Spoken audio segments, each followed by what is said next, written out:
I'd say that the dad coming back in the scene is a problem for the boys because Brax is really the only one who knows how bad he is. Heath has got some recollections of how bad he was, but... And Casey knows nothing about him. He was too young to remember it, so he's only going off what Brax says. Yeah. And he just never believes me. No, never. Youngest brother. The return of Danny Braxton is probably the worst thing that could ever happen to the Braxton family, which is why Brax is trying as hard as he can to stop it from happening. But as you've probably just seen, it has happened, and it sets into motion a whole heap of things that he wanted to completely avoid. But it's yeah, things are very dangerous now that Dad's back on the scene, and Brax is the only one that knows about it. Casey's in the dark. He doesn't remember anything.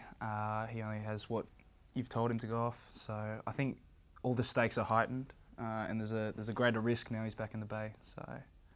Well, I'm initially the tension it causes is Brax is just frustrated because he knows what this bloke's like, and he's trying to tell Casey, who he thinks is smart enough to understand what he's telling him.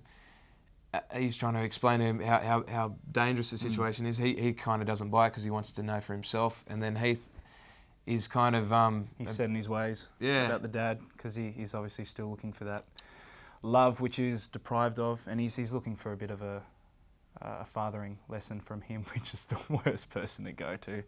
I've told him. Yeah. I've told this bloke, but no one listens to me. No one listens to Daryl. What? Can you tell me who did this to you? I told you, I don't know. Yeah, right. Well, it's complicated. I'm sure it is. Who are you covering for? You really want to know? Of course I do. Well, you're not going to like the answer, mate. No way. You're insane. You're his son. That's impossible, Brax. He was at Angelo's all last night with Marilyn. We all saw him. Oh, come on, Casey. How many times did I have an alibi when something was going down? Can you prove it? I don't have to prove it. I know what happened. You're out of control. You really have it in for him, don't you? Okay, well, yeah, Brax wants to keep Danny away from Casey, especially because Casey's the future of the family as far as Brax can see, and he's a smart kid, and he could do really well. And as soon as the way he sees it, if Danny comes back on the scene, that's going to undo everything that they've been working for up to this point, because he's really poison. Heath can't really handle him either, but he's in a better position to handle him physically. And Heath's set in his ways, and so is Brax, but Casey's kind of the impressionable one. So if there was one Braxton that could be, influenced by the dad, it's Casey, and that's why Brax wants to keep him as far away as he can from him. Yep. It was awesome. Yeah, it was fantastic. When we went there, we met two guards who had worked in maximum security prisons for years and years, and they actually ended up staying longer after the filming day and showed us all around and gave us like a bit of a historical tour. Made us strip down? Made us strip down, pat us down. It was a bit weird, but it was fun. They found the stuff that Lincoln was trying to smuggle into the jail. No, they didn't. They did. Just a coke can. Hey. So. But there are no...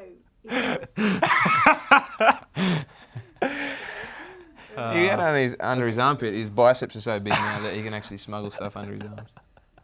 They found that straight off the bat. Yeah. I had a football. I won't tell you what that was. No.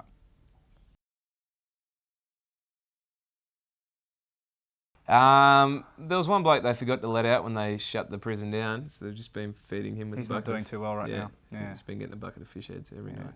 But other than that, there was definitely the presence.